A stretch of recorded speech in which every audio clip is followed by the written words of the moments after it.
నిజంగా ఎంత గొప్ప వీరుణ్ణి మనము ప్రపంచానికి అందరూ గుర్తిస్తున్నా మన భారతీయులు మాత్రం చాలా వరకు మిస్ అవుతున్నారనిపిస్తుంది. ఛత్రపతి శివాజీ మహారాజ్ జయంతి ఫిబ్రవరి 19వ తేదీన నేషనల్ హాలిడేగా ప్రకటించాలి అని చెప్పి హైందవి స్వరాజ్ అభియాన్ దివస్ అనేది వారి నినాదంతో చాలా గొప్పగా మంచి ఆశయంతో ముందుకు వెళ్తున్నారు. వారందరికీ కూడా నా మధ్యగా నేను ఇలా సపోర్ట్ చేయాలనుకున్నాను. అందుకని చెప్పి అసలు వారు చూస్తే చాలు, శివాజీ మహారాజును చూస్తే చాలా లోపల నుంచి ఉట్టుకుంటుంది మనకి. ఎక్కడ లేని హైందవ సమాజం కోసం వారు చేసిన కృషి మామూలుది కాదు. ఆయన చేసిన కృషి 1000 ఏళ్ళు కాదు, ఇంకొక 1000 ఏళ్ళు అయినా కూడా ఈ జాతి మర్చిపోకూడదు. ఈ జాతి మొత్తం ఆయనకు రుణపడి ఉండాలి.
మొదటిగా ఫ్యాన్సీ ఆర్గనైజేషన్ కి శుభాకాంక్షలు తెలుపుతున్నాను. అదేవిధంగా జగన్మోహన్ గారి ఇంకా వాళ్ళ టీంకి చాలా అభినందనలు. ఈ ప్రోగ్రామ్ కండక్ట్ చేసిన దానికి కూడా కృతజ్ఞతలు చెప్తున్నాను. నేను ఒక Marathi speaking person, settled in Telangana అండి. ఆల్మోస్ట్ ఆల్ మేము ఇక్కడ 300 years నుంచి ఉన్నాం అనమాట, మోర్ దెన్ 300 years. 1677లో శివాజీ మహారాజ్తో పాటు మేము ఇక్కడ వచ్చాము. యాక్చువల్గా అయితే ఇక్కడ సెటిల్ అయిపోయాం. మా పాయింట్ ఏంటంటే, మాలాగా చాలా మంది ఉన్నారు ఇక్కడ, ఆల్మోస్ట్ ఆల్ 25 లక్షల మంది కావచ్చు రివర్ట్ తెలంగాణలో. వాళ్ళందరికీ కలిపి ఒక ఫెడరేషన్ కూడా మేము ప్లాన్ చేస్తున్నాం యాక్చువల్గా. సో జగన్మోహన్ సార్కి ఒకటే నేను మాట చెప్పాను, ఏంటంటే చాలా మందికి మరాఠీ రాదు. వాళ్ళు మరాఠీ స్పీకింగే కానీ వాళ్ళకి మరాఠీ రాదు, వాళ్ళందరూ తెలుగే మాట్లాడతారు.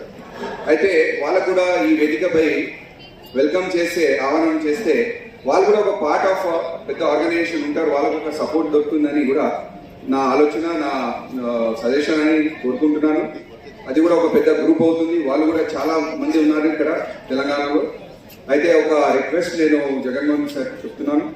అదేవిధంగా ఇంకొకటి ఏంటంటే, మేము శ్రీ ఛత్రపతి శివాజీ మహారాజ్ ఫౌండేషన్ ద్వారా ఒక క్యాంపెయిన్ నేషన్ వైడ్ చేస్తున్నాము. శ్రీ ఛత్రపతి శివాజీ మహారాజ్ జయంతిని నేషనల్ హాలిడే డిక్లేర్ చేయాలి, హైందవి స్వరాజ్ అభియాన్ దివస్ డిక్లేర్ చేయాలనే ఆ పోరాటం మనం చేస్తున్నాము 2 years నుంచి. హైందవి స్వరాజ్ అంటే హిందువుల రాజ్యం. హిందువుల రాజ్యం అనే కాన్సెప్ట్ కి శ్రీ ఛత్రపతి శివాజీ ఆనాడు స్టార్ట్ చేశారు. ఆ విజన్ కి మనము మన కర్తవ్యము అనుకుంటా ఈ విజన్ కి మనము ముంగట్ తీసుకుపోవాలి. ఇంకొక ప్రోగ్రామ్ మేము చేస్తున్నాము, గ్లోబల్ హిందూ ఫెడరేషన్ అంటే ఒక ఫౌండేషన్ తయారు చేశాము. ఈ ఫౌండేషన్ లో దేశ మొత్తం గ్లోబల్లీ ఆల్ హిందూ ఆర్గనైజేషన్స్ కి ఒక ప్లాట్ఫామ్, ఒక వేదిక మేము చేశాము. ఆల్ హిందూ ఆర్గనైజేషన్ ఒక మొబైల్ యాప్ ద్వారా రిజిస్టర్ చేసి ఒక కనెక్టివిటీ ఒక ఇంటరాక్టివ్ ప్యానెల్, ఒక ఇంటరాక్టివ్ ప్లాట్ఫామ్ క్రియేట్ చేసి వన్ వాయిస్ ఆఫ్ హిందూ అనే ట్యాగ్ లైన్ తో ఇది లాంచ్ చేయడం జరిగింది 2 months 3 months బ్యాక్. ఇది చాలా పెద్ద ఘనంగా మనం ప్రోగ్రామ్ చేశాం దీని గురించి. ఇప్పటి వరకు 1200 మంది ఈ యాప్ ని డౌన్లోడ్ చేసుకున్నారు. మీరందరూ కూడా global Hindu federation Apple app play store ద్వారా మీరు డౌన్లోడ్ చేసుకోండి.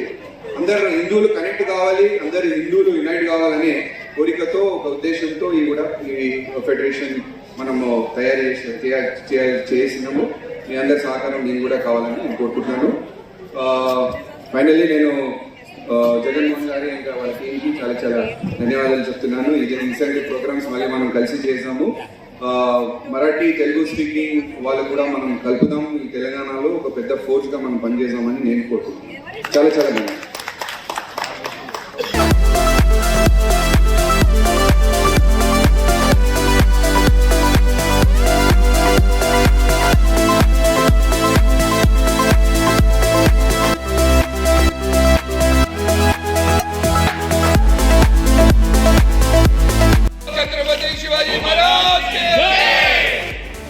छत्रपति शिवाजी की वजह से तेलंगाना और आंध्रा बचा है।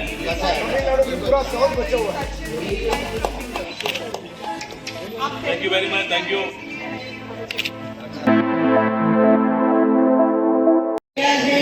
भारत भाग्य विधाता पंजाब सिंध गुजरात